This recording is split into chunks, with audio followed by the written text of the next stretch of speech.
Hi everyone, நான் உங்கள் Saranya. Welcome and thank you for joining. இன்னைக்கு நாம எம்மி மட்டன் கிரேவி ரெசிபி தான் பார்க்க போறோம். இதை வறுத்தரிச்ச மட்டன் கிரேவின்னு கூட சொல்லலாம். எப்படி செய்யறதுன்னு பார்க்கலாம். வாங்க வீடியோக்குள்ள போகலாம்.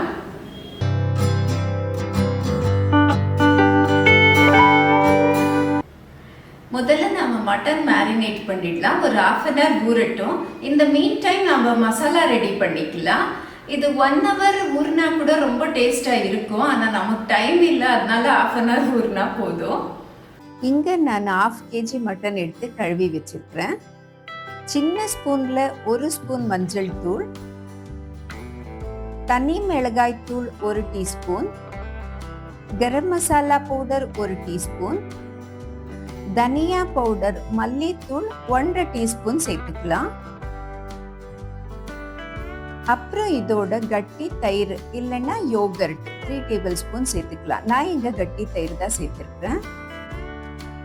இது கூட தேவையான அளவு உப்பு சேர்த்துக்கலாம். இதெல்லாம் சேர்த்து கையிலேயே நல்லா மிக்ஸ் பண்ணிடலாம்.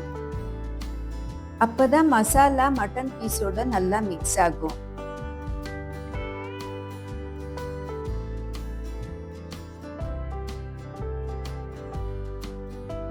இப்போ இதை தட்டு போட்டு மூடி சைடில் வச்சிடலாம். இங்கே மசாலா ஃப்ரை பண்ணுறதுக்கு பேனில் 2 டீஸ்பூன் ஆயில் சேர்த்துக்கலாம். மசாலாவுக்கு 4-5 பீஸ் பட்டை, 6-7 பீஸ் லவங்கம், 2 ஏலக்காய், சோம்பு 1 டீஸ்பூன் எடுத்துருக்குறேன். பேனில் எல்லாம் ஒன்றா போட்டுடலாம். இது கொஞ்சம் ஃப்ரை பண்ணிக்கலாம். இது கூட மிளகு 1 டீஸ்பூன் சேர்த்துக்கலாம். 2 இன்ச் இஞ்சியும் அதோட 10 பல் பூண்டும் சேர்த்து வதக்கிக்கலாம்.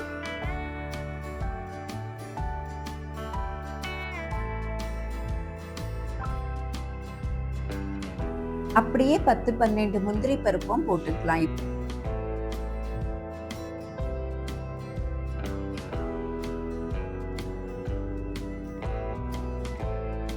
இதோட 5-6 பேட்கி காஞ்ச மிளகாயும் போட்டு ஒரு 2 நிமிஷம் போல ஃப்ரை பண்ணிக்கலாம்.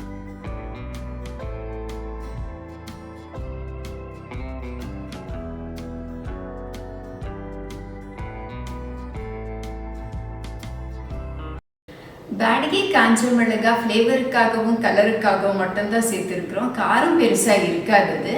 மேரினேட் பண்ணும்போது தனி மிளகாய் தூள் சேர்த்துமே, அதுவும் இப்போ மசாலா ஃப்ரை பண்ணும்போது பெப்பர் சேர்த்துமே, அதுவும் 2ம் தான் இது காரத்துக்கு. உங்களுக்கு கொஞ்சம் காரம் உரைப்பாக இருக்கணும்னா மேரினேட் பண்ணும்போது இன்னும் கொஞ்சம் காரம் தூள் சேர்த்துக்குங்க. நாங்கள் கொஞ்சம் மீடியம் காரம் தான் சாப்பிடுவோம், அதனால எங்களுக்கு இது சரியாக இருக்கு. இப்போ மசாலாவை 2-3 நிமிஷம் ஃப்ரை பண்ணியாச்சு. இப்போ இதுக்கு 1 கிளாஸ் கொப்பரை தேங்காய் சேர்த்துக்கலாம். இந்த கிரேவிக்கு கண்டிப்பாக கொப்பரை தேங்காய் தான் சேர்த்துக்கோங்க. நம்ம தேங்காவை சேர்க்கக்கூடாது, இதுக்கு டேஸ்ட் அந்த அளவுக்கு வராது. அதனால அப்படியே கருவேப்பிலையும் 2 கொத்து சேர்த்து ஃப்ரை பண்ணிடலாம்.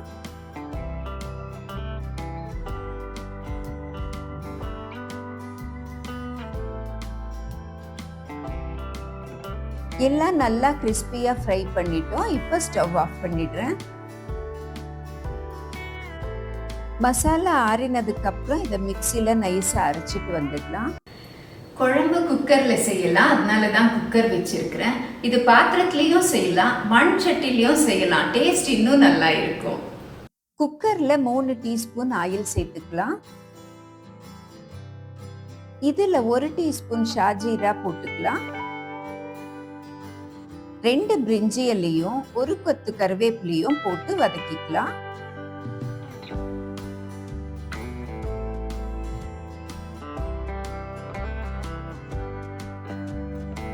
அப்படியே பொடியா நறுக்கின மீடியம் சைஸ் வெங்காயமும் சேர்த்து வதக்கிக்கலாம்.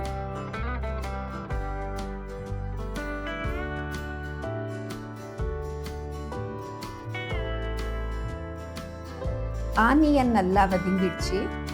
இது கூட பொடியா நறுக்கின 2 மீடியம் சைஸ் தக்காளியும் சேர்த்துடலாம். இதை ஒரு 2 மினிட்ஸ் ஃப்ரை பண்ணிக்கலாம்.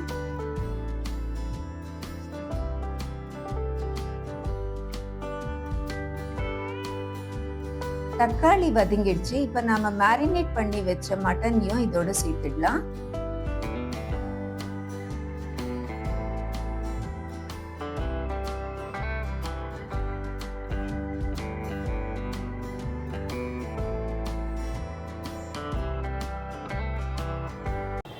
இப்போ மட்டன்ல தண்ணி எதுவும் சேர்க்கறது வேண்டாம்.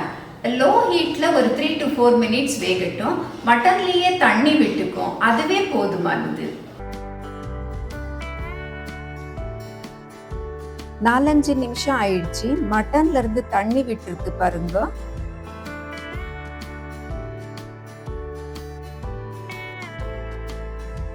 இப்போ நாம வதக்கி அரைச்சு வச்ச மசாலாவை இதோட சேர்த்துடலாம். அப்படியே தேவையான அளவு தண்ணியும் சேர்த்து கலந்து விட்டுடலாம்.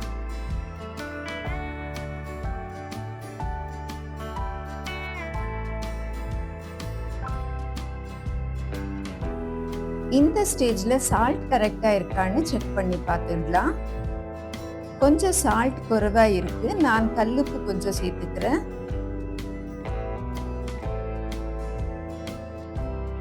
இதுக்கு மேல பொடியா நறுக்கின கொத்தமல்லியும் கொஞ்சம் தூவி விட்டுடலாம்.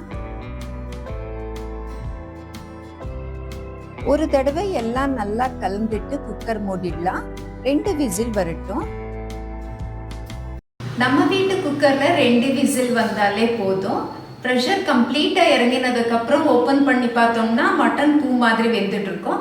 உங்க வீட்டு குக்கர்ல எத்தனை விசில் வைப்பீங்களோ மட்டனுக்கு அத்தனை விசில் நீங்க வச்சுக்கோங்க. 2 விசில் வந்ததும் ஸ்டவ் ஆஃப் பண்ணிட்டேன். இப்போ ப்ரெஷர் கம்ப்ளீட்டா இறங்கிட்டு இருக்கு. ஓபன் பண்ணி பார்க்கலாம்.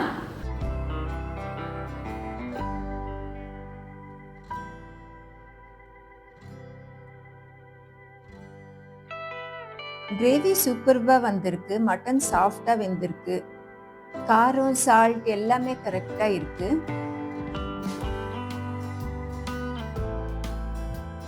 ரெடி ஆயிடுச்சு நம்ம மட்டன் கிரேவி.